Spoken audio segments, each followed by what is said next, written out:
Hello, hello. We are thrilled to have you join us for another exciting day of the Dating After Divorce for Women. Break free from attracting the same old partners to attract love that is deep, committed, and secure interview series.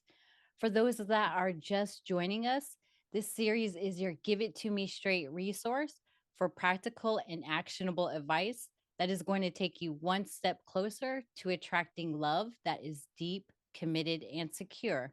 I am your host, Stephanie Flagari, and today, and I hope I don't botch it, everyone, but today we have Yasmin Abouelhassan. Good job.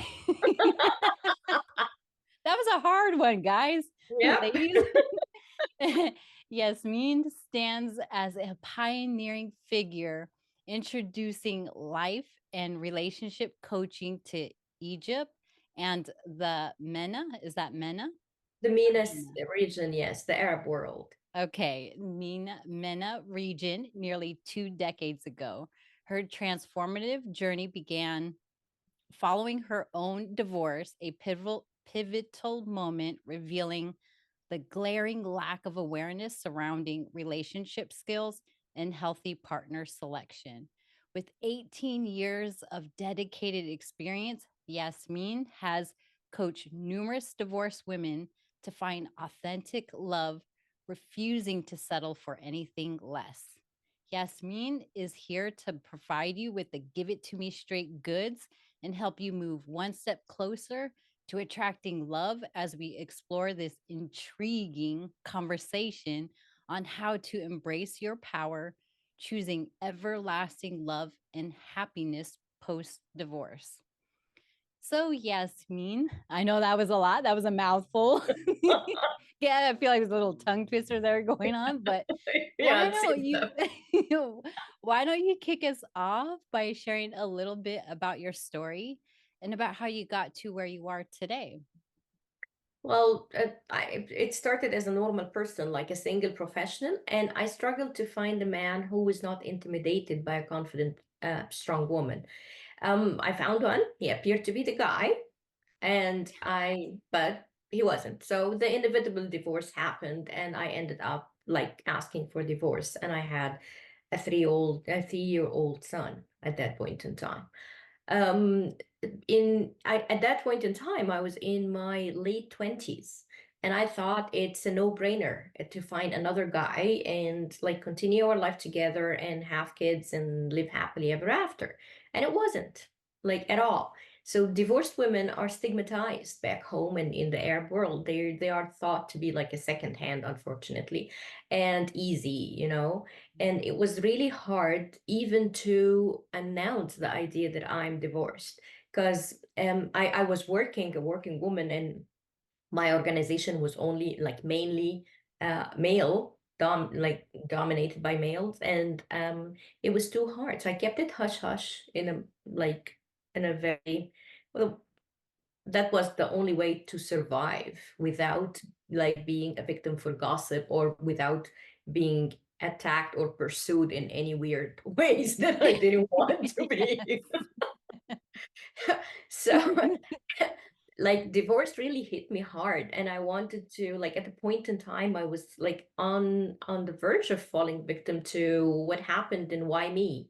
Yeah. Okay, and then I went into like a very interesting aha moment that came on for a second, that said, if I am divorced, then it's for a good reason, and I better find out what. What is that So reason? what is that? So I really, really understood that, like, I have a passion to listen to people. So strangers would come and pull a chair and sit by my side and just tell me about stuff and really about relationships. And I don't know them as Wow. much, but okay. So I discovered that, like, just somehow people trust me, Yeah. and they come and seek advice. And this like killed me, because I love them as much. Like, I love all people and I love to listen to them. But the burden of them wanting me to tell them what to do, or which way is the right way, or anything like that, that was huge. And for every time somebody comes and asks, I would feel like I have to do the disclaimer. Okay, guys, I am divorced. So A probably I'm not disclaimer. the best person to tell you what to do. You know, but let's see what you want to do. And then the key was, okay, what do I do? How can I not tell them what to do Yeah. and help them find their own answers? Because again, going through my divorce, although I had a very nice family who's like open-minded in our culture, which is a very big asset, but and it killed me whenever I said, okay, I should divorce, I should not. They say, do what you want. It's like, really? It's not helping. But on the other hand, because I know other people from my clients after, if you are forced to leave or forced to stay, this is like impossible. This is bad. Nobody can tell you what you need to do in your own life because nobody lives it and nobody is like you. So it's your own story and you have to know like if it works for you or not, you know? Very true. Yeah, so it happened that I like was given a book. It's called The Coach. So it was the first time for me to read about coaching or know anything. It was a story about a coach who's helping a man like deal with divorce and problems with work and problems with marriage and problems with stuff. And there was a sentence that says that she helps people find their own answers without responsibility on her behalf. And that was like, wow, I want that. Sign I me up. want You're like, that. And sign me up. yeah, and and I didn't know about it. So I was like, this was very big for me. Yes, I want to help people without telling them what to do, without taking responsibility of their actions. I want them to know what is right for themselves and to be empowered to take their own answer. So I searched and I was in Egypt at that point in time. At that point in time, it was a dial-up connection and stuff. You remember that? Yeah. I don't know. Dial up. Yes, I do. The Yeah. sound and everything. Yeah, so I Yes. started my research and I found life coaching. And then, actually, after I enrolled, I found Relationship Coaching Institute, Mm, which was pretty much the answer to what I want. Because I did, in my point of view, I did all what was available. I tried to ask the parents, do what, like how to choose the partner. I thought I chose right because I took in consideration all what culturally and educationally was there. mm, And after my divorce, I discovered, okay, that's definitely not enough. And it's very superficial and it's not real, you know? So yeah. that's where I started. And once I started, I loved that. And I started to do awareness like programs like on television, on in the newspapers and the radios. They were ready to listen to something different that is not as well labeled as a psychiatrist or a psychologist or any of the things that tells them that there is something wrong with them in a way at this point in time. This Right. was the way people would think. So I found lots of like it resonated with them. They wanted it, you know. So I They're started ready. talking about it, and then we like the thing about like that is that about the relationship coaching is that we have the program of conscious dating and radical dating and all these things that tries to tell people or help people put things in perspective and then empower them to learn the skills needed to find their own partners. And since then, I've been on the roll. You've been doing it ever since. I have been, and it's that like I have a soft spot for divorced women because I know what it is, and I know the pain they go through, whether they are doubting themselves and thinking they are like it's something wrong with them, and or they don't deserve it, or it's and I don't want to sound in any different way, but back home there is a lot of emphasis on the failure of a marriage on the woman. She Yes. didn't make him do what he Yes. wants, You what hit the he nail should on have the done, head. you know? Very So true. yeah, and and that's big. And then there is a lot of emphasis as well, or actually it's a discount of your emotions and of your Mhm. needs. Yeah. Because it's like, okay, it's for the family. Okay, it's for the kids. Okay, it's for the house. Okay, it's for these years. So that's a lot. So women stay under a lot of pressure. to Yes. stay in an unhappy relationship, ignoring their emotions, their needs, their even the rights at points in time, because of being afraid whether to return to parents' play like houses and Yeah. be mistreated, or to fall for a different person who would use her or like abuse her or whatever, or for fear to lose her kids as well. It's a lot. Yeah. Or if she's not working and cannot like provide because she doesn't have any other way, so Very, it's complicated. very, very true. And what resonated for me, what you had spoken about earlier was about like the feelings of that divorce. And and in my words that I'm saying and how it felt, and I know like even at certain points, even around family, it felt like damaged goods or having the family. And in my situation where I felt like still like an outcast even in that scenario. And really there are like those mixed bag of emotions, regardless if you have family that are there or not. You feel like there is that disconnect, or you're the only person in the world that is going through this. So it Yeah. can be very hard. And it is also looked at as the burden put on the women. So I love that you explained all of those in details, because really adding all of that into the picture, it really can take a toll on women. It And does. really when they look at that and actually see that in that bigger picture, yes, that is a heavy, heavy burden to carry. It is inside the marriage and after Mhm. divorce. Mhm. Inside, she learns to not listen to her own needs Right. and, like, turn deaf to it. So, after divorce as well, and if she's Yeah. taking responsibility for the kids and for building a new life, especially if she does not have anybody to support, okay, so she more and more like sort of steps on her feminine side and wants to like put anything and emotions and needs and anything aside, and it's like, okay, I just need this to work and make it work, and I need to be putting a smile, looking happy, looking strong, Yeah. looking this and that, because I Very. have kids and I have people and I have those, like, so Yeah. it's a lot. It is a lot.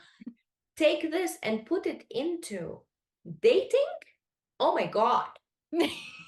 I was just gonna say, I was here now that this is a good transition for that though. But when it comes to dating after divorce, I know it may feel at times that like we're navigating this landmine, if you will, and that each step forward, it feels like it's a potential step that we're gonna figuratively blow ourselves up. It So, one of the main concerns is the fear of, and you mentioned this, one of the main concerns is the fear of attracting the same old partner, and that we cannot break free from them, which which leaves us and is undesirable.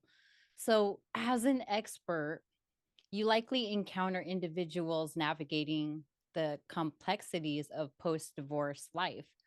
What key principles or strategies do you find most effective in helping individuals to embrace their power and choose lasting love and happiness after divorce? Well, the main thing is this disconnect that happens through like marriage and divorce when it's an a happy marriage. So the major part is to make this connection again, Mm. to get the woman to start knowing herself and understanding who she is and what she wants, and give herself the right to feel what she feels and want what she wants. Right. This is the major thing. That is the core. And I would work with them, and then they would start doing this, but then there is a big tendency to compromise, or there is the big tendency to go back to getting the, like, as you're saying, is like, why would I go for the same Yeah. pattern? It's like, it's Yeah. understanding this pattern. Mm. What is it? What are you, why are you attracting it? And this happened to me too. I'm not saying that this is, I was the best person who would just go and like learn the lesson and go ahead. No, it took me 20 years to find my life partner, which is an interesting thing. But but I discovered what you're saying is that not only the fear of getting in a relationship where you cannot get out of, which is the Yeah. fear of commitment. That is big, okay? Right. Let alone the fear of like being rejected or the fear of repeating the same mistake, you know? So these are all things that when we start on identifying what's going on, what are you really attracted, like why are you attracted to these people and what's common and what don't you like about it and what you like about it? Okay, and then what is it in your head? What's the ideal thing that you're looking at? What's your vision? What's your needs? What's your requirements? What is it that you want and cannot compromise on?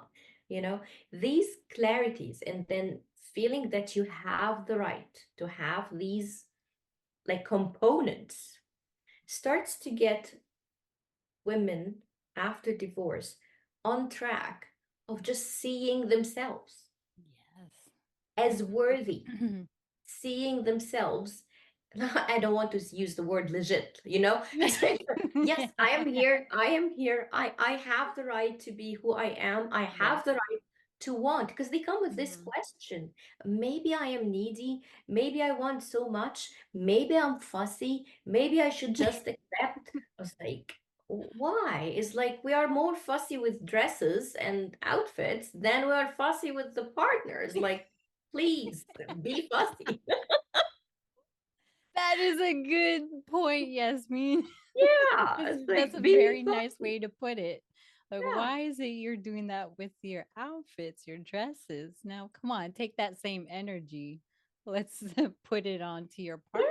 yes, yeah. But what advice can you give to those that are tuning in that feel like they have no choice when it comes to lasting love and happiness after a divorce?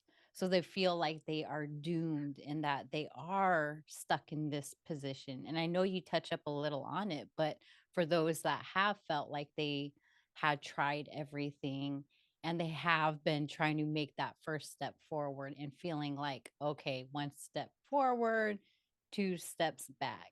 Am I ever going to get there? What advice can you give to them? Well, let's say, first of all, can you just a little bit dream to go and get there? Because that's the point. We hold, Hmm. like, we are looking into our, like, watch. Did I get there? Are we there yet? And I did that. Are we there yet? Are we there yet? It has been, like I told you, it has been for me 20 years. I was going for the are we there yet? Uh, but it's the mirror shows you. If I am not there yet, then there's something I need to do. I need to look Yeah. inside, not on the outside. So for my story, I have dated and I got attracted to one after the other that are not ready for commitment. And I would go inside out and do stuff and like, and I couldn't figure it out until like working with a coach. She asked me, "What do you fear would happen if you find the right person?" And like, oh my God. And What that's would the you point. do? That's the point. This was big. I was afraid of commitment. I could not see it. I didn't see it. I got myself distracted doing my business, doing Yeah. this, like raising my kid, moving to Canada, doing whatever is needed to be done, you know. But the problem is, I was afraid actually to find the person who would be the right person. Because if he's Mm, the right person, then I have to do something different. Then I have to step out of my comfort zone, then it has been long years that I've been on my own, that I've had my life figured out the way I wanted, and I kept just dreaming about what I want. You know what I mean? But right. but but in action, I kept choosing the people that would keep me where I want to be. Yes. Is Safe. keeping you in that comfort zone. Yeah, safe. Because I wouldn't imagine myself going through another divorce again, So it's Yeah. safe to be where I am and claim everything. All of the men are taking, all of the good ones are this, all of the ones are like whatever we put into that. So if you're not getting where you want to go, ask yourself, what is it that I'm afraid to do? What is it that I'm afraid to happen if I find it? And what do I need to do differently than what I've always done? Because if you're keeping doing the same thing, then you're keeping finding the same issues. Can I tell you a story? Yes, yes, please. Okay. Yes, So share. I have this wonderful lady that I was working with, okay? And we worked through her emotions after divorce and her healing. And then she came back a few years ago saying the same thing. I keep attracting the same people. I don't know what it is. And when we work together, it goes into I'm not lovable, Mm, you know? And why? Because that's what she's attracting. She's attracting people to prove for her that she's not lovable. She would tolerate, she would compromise, she would ignore her needs, she would support people, help them do this and do that and be this and be that, and then they dump her. And it drove her crazy. And all what she wanted is to feel loved, appreciated, and cared for. So when I asked her, so how do you love yourself? Like, this was big for her, you know? So the yeah. idea, do you really love yourself? Do you see yourself lovable? What's lovable about you? You know, what are you good at? Like, Yes. we look at ourselves with the lenses of whether our parents or our teachers or our exes or whatever that is looking into what is not working. And then we are approaching our dating scene with this need for validation, need for love, need for somebody on the outside to give us what we need on the inside. And the void is inside. She had as well this idea, I have to compromise. It's like, why? Yes, I why? have, Why do why? you have to compromise? Because because I'm not perfect. Yes, you are not perfect on a perfect scale, but you're perfect for someone. Yes. It would be perfect for you. Both of you would have your flaws, but Mhm. you're perfect for each other. Yeah. Doesn't mean that you are perfect in everything. You're just perfect for each other. So, what are we doing? Identify what would be perfect for you in the relationship, not the man. Doesn't have to be Right. tall and whatever. And it's Yeah. not about that. It's not his traits. It's not his looks. It's not what he gives you. It's what do you want in the relationship? And that's what we call the requirements. What do I want in my relationship? You might want respect. You might want communication. You might want sharing. You might want lots of things, whether like some of these things would be like non-negotiable, like fidelity, uh monogamy, like I mean, yeah, I might work on the language sometimes. Yeah, but you want somebody to Mhm. be committed to you and only to you. Okay? Right. So infidelity would be a deal breaker, that's for sure. Some other things, you want kids or you don't want kids, something that you cannot compromise on. And then there is a list of needs that you would need. What are your emotional needs? What are your functional needs? What is the life you want to have? You know? And if people, because they are again disconnected, it takes them a long time to dig inside, to really, like get back into this dream or what they wanted, or even knowing what they wanted because they have seen what they didn't want. Yeah. You know, Yeah. they keep telling you, I don't want this, I don't want this. It's like, yes, so what do you want instead?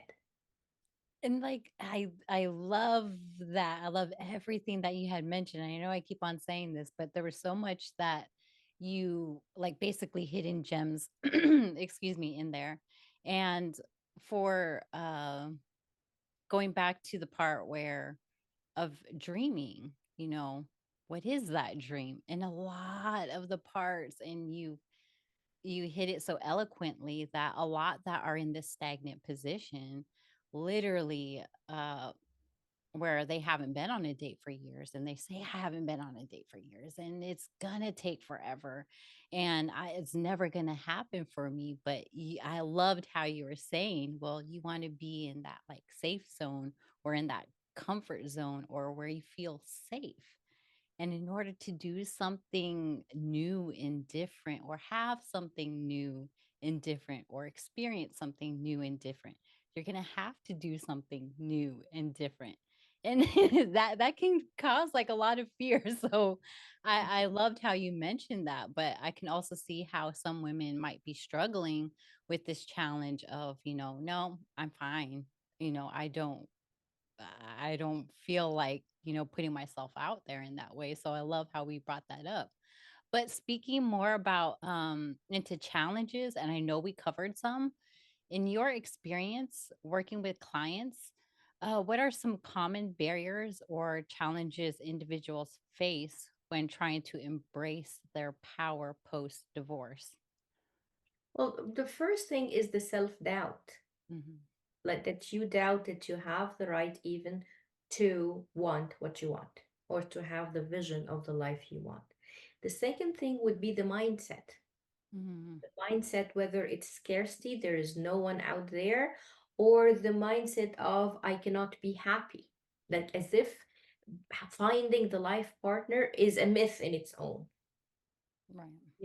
So what happens with these, like with this mindset, is that you settle from day one, Yeah. because first you think there's not enough going around. Second, you think that your person who's like perfect for you does not exist. Okay. Yeah. And Yeah. third, because you think that you do not deserve happiness or you don't deserve Mm. love. So all these things is the mindset. And when you mentioned that, like, well, and we were talking about, are we there yet? It's holding this like clock in a way, or time, that you are counting the time, because we have this thought as well in our minds that we're getting older, for example, or we're not, like as if we're losing our value by time. But it's not Yeah, about that. All of these apocalypse, things. end of the world. I'm sorry? Oh no, I was saying it's gonna be the end of the world. Like there's no Yeah. time. But if you just like start to flip them, you will find your partner when you are ready. Mhm, So the question is, are you ready? The mhm. second question is, are you available? Because ready means you have dealt with your own baggage. And Yeah. that's the problem. We approach the dating scene when we have resentment about the ex and about what has happened, and feeling sorry for ourselves and victimized, and all these things, especially if they got married first. So or Yeah. found a Yeah. partner first. Yeah. Let's You know? let's be real. Yeah. I think Yeah. some resonate with that. Yes, so this is huge. So you need to heal. You need to Mhm. know that divorce happens not because you're good or bad, or because it's good or bad. It's just a life event. And it happens for your own growth and your own evolving. Some aspects of you would be the same along the years. Some aspects of you have changed. So in order to heal, you need to take like some sort of line, like draw a line and start learning, who have you evolved to be? Yeah. Who are you now? you know and not how divorce has scarred you or messed up with your beliefs about men and about relationships and about marriage and a whole other world. No, it's not about that. It's about what did you learn about Yeah. yourself. Mhm. What do you accept? What don't you accept? What did you want and didn't find? What was your role as well in the divorce that happened? Because nothing happens one way, You're you right. know? This So both. taking responsibility, where are the skills that you needed to adopt? Maybe they are communication skills. Yeah. Maybe it can come to a very simple like formula, you know Yes. so that's important to know, that you need to heal, like you need to give yourself time to rediscover who you are and what you want in the relationship, before, not saying before like you have to put it on hold, but at least hand in hand with finding the partner you Yes. know Yes. And from speaking into all of the challenges, even working with your clients, how do you support them in overcoming these obstacles and moving towards a place of empowerment and fulfillment in their relationship and lives? And I know you covered some, but is there any other areas that you can elaborate on or touch a little bit more on that you haven't already? Yes. So we agreed that we have to know, like, first, you'd have to work with your emotions and what has happened with divorce to heal. And you'd have to work with who you are and who you have become. Right. So Yeah. that's learning who you are. And then you'd have to create the vision of what you want in the relationship and know what you don't want and what you don't expect. And then start the process of the dating itself. And it's the process of dating. We Yeah. always like, yeah, we have these two different names to things. So we consider like radical dating, which is like the um it's there's this program that I love. This is what I learned, and this is what I've like worked with my clients for, which is the conscious dating. And it's a wonder. There's a book as well. It's Conscious Dating by David Steele, and it's amazing. It's very nice and very easy to read and get the skills about dating, this dating things, but consciously, which means that you are not led subconsciously, or you're going with just the need of, I want to be loved and I want to be loved now, or I want to be married and or I want to get there fast, or I'm lonely now and I'm missing out, or it's winter and it's ugly outside, so I need a companion. Yeah. Not these things, but looking Yeah. into like a little longer vision of what you really want in your life. And that's what we mean by being available. Because if you are with the wrong person, then you're not available for the right person.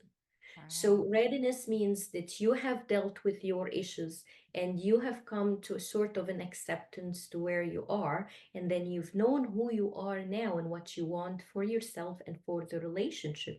And now we are putting these into practical steps into the dating scene, which we always like call attraction stage. Okay. And it's not attraction stage like I need to be attractive to Yeah. people and them. No, it's not about that. You would be attractive when you are authentic, when you are who you Hmm. are. And if people don't like you, that's great because they did you a favor because they are not on the map for you. So No, just you're get rid of weeding them them. out. Weeding them Yeah. out. And don't care about what they want because they're not yours. So Mm. being yourself is number one strategy to sort out people who are not for you. Right. But then knowing what you cannot compromise on is another strategy for you to know who is this person and does he want in the relationship what I want?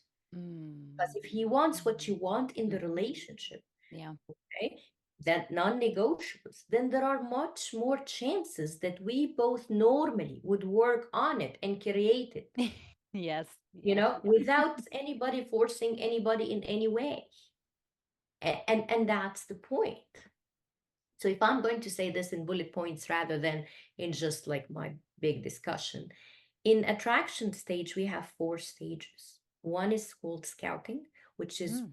I need some people to meet. Yeah. Okay. Yeah. So where do I go? Sometimes you can scout just by living the life of your dreams as a single person. Be happy and do what you want to do. Do Yeah. Maybe you don't need to go on dating. Maybe you just need to live the life that you want, not in Yeah. front of the television, okay? Not like, yeah, not this, Live, but live the real go life. out. Go out and meet people Hmm. and be who you are and be happy. And then at this space, you can find more people. You can even ask for help if you need from your friends and family or from people that you see that they have good traits that you would like to be like yeah, so it's your friends or like it's more of a social network or Yeah. the groups that you enjoy. So Hmm. scouting is to find where you're going to meet the people. Sorting is sorting out. So don't feel comfortable, it's out. If you don't want to see the person again, they are out. Don't push yourself to do stuff that you don't like. Don't pressure yourself to accept things just because they look good on paper, Hmm. or my friend likes them. I was like, well, good for her. No, sort out what doesn't work. That's number two, that's stage two, or the skill that we would acquire. The skill number three is screening, is like making sure that what you want in the relationship is what they want in the relationship. If you want trust, if you want commitment, if you want shared responsibilities, if you want financial freedom, name it. If you want kids, if you want family time, you cannot go and like choose a partner who's workaholic when Yeah. you want family time and you want somebody like that. If you want sharing, you cannot have somebody who thinks that they want just to go and do the work and the woman would do the rest. You'd have to find what is it that they want for the relationship and what's acceptable and what's not. What's their ideal image too of a relationship? Listen to them. Listen to them talk about what they want. If they cannot talk and you want communication, then that's out, Yeah. you know?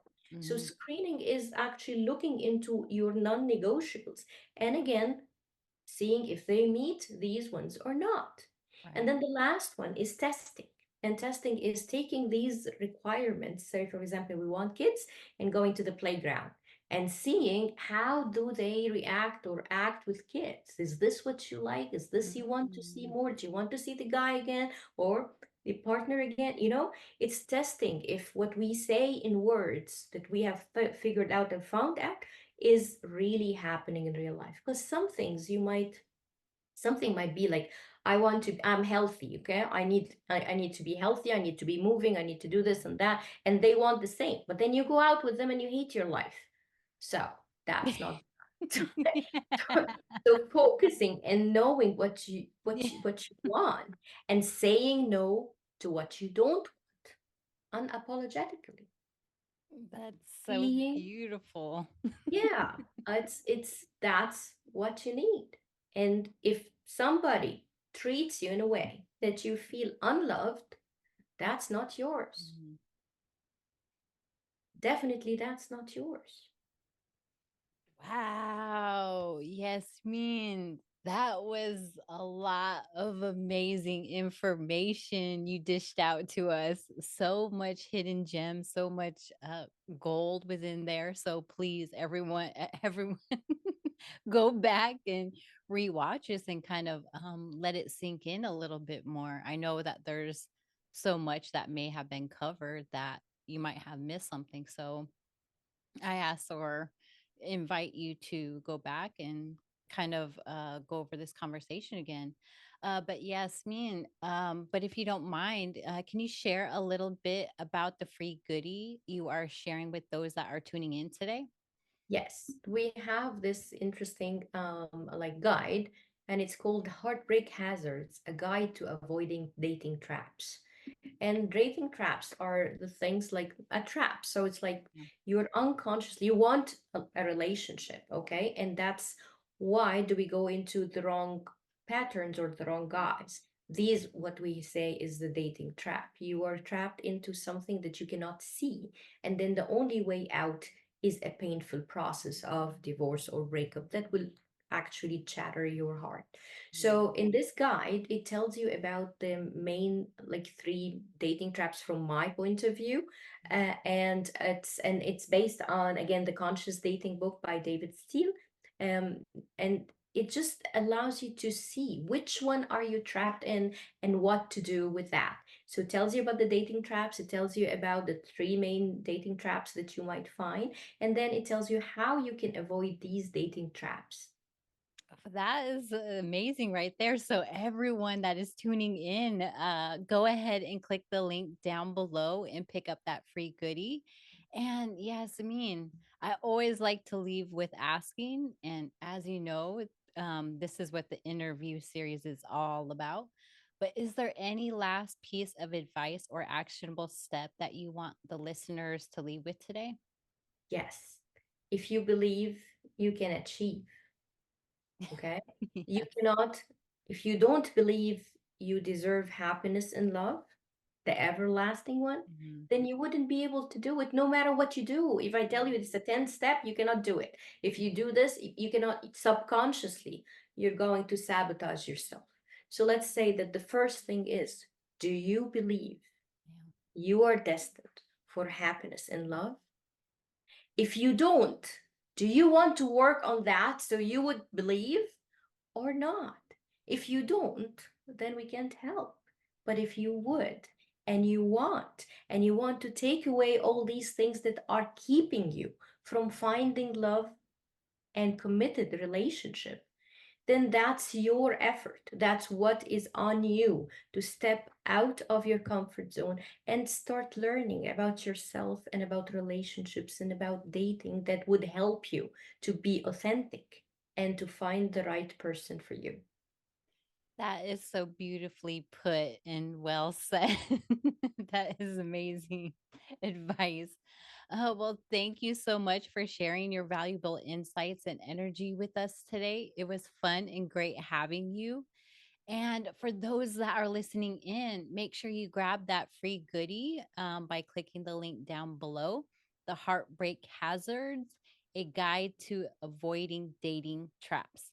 And also be sure to tune back in for the rest of our Dating After Divorce for Women interview series. Thank you for joining us today. Thank you. Thank you so much, Stephanie.